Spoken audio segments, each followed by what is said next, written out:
Now that we've seen how to handle exceptions, we're ready to move into text file processing. And we're going to start out in this lesson by learning how to write data to a file.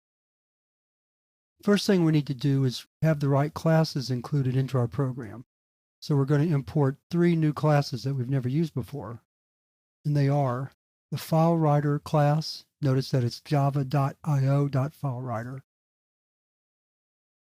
The PrintWriter class.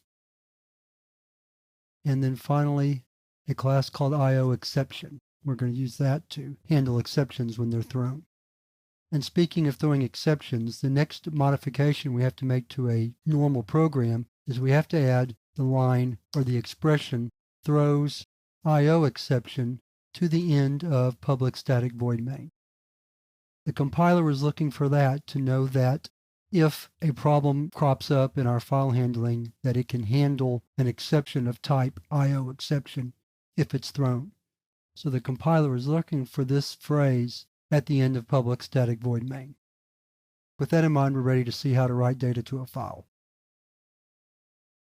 First thing we need is the name of a file. So what we're going to do is we're going to create a file called grades.txt. And we're going to store it in the same directory where our program is. And we do that by providing just the name of the file by itself. And the compiler will assume that without a path, like C:\data/ whatever, then it's going to create that file in the same directory that the program is in. And for now, we'll work with that, and that'll be fine. We'll see how to change that later. The next step is to create an object that we associate with the file that we're going to write to.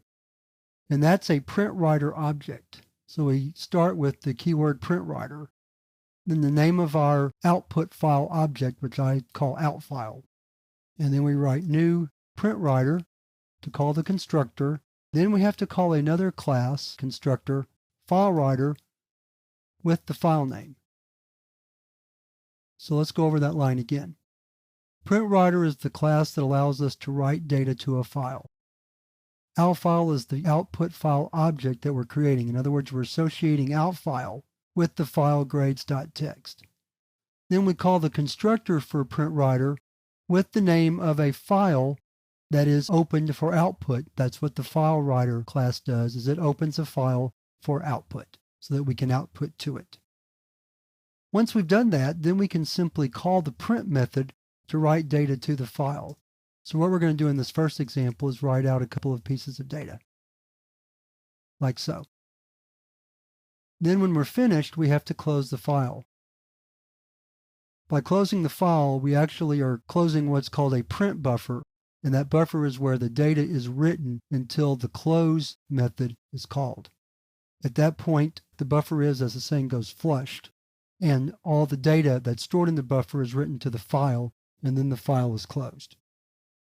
So we can take a look and see how this program works by saving it and then compiling the program.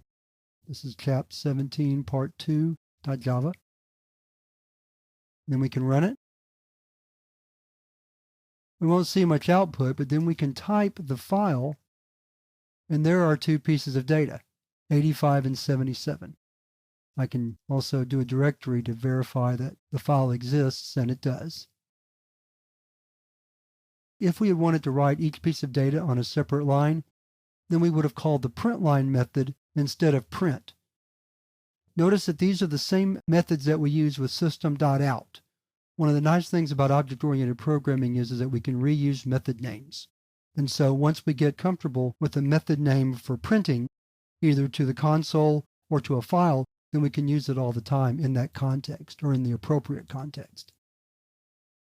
So let's save this program and then recompile and run. And then let's display our output. So now you see that 85 and 77 are written on separate lines. That's the basics of writing data to a file. We need to import 3 classes, FileWriter, PrintWriter, and IOException. We need to add the phrase throws IOException to the end of our public static void main. We create a file name. We create an output file object that associates with the file name that we created. We write our data to the file, and then we close the file so that the buffer is written out and the data is written to the file.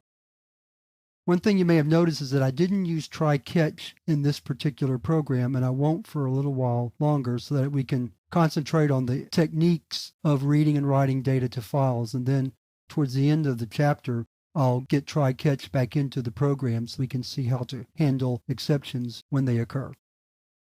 So that wraps up this lesson on writing to a file, and now we're going to go to the next task, which is reading data from a file.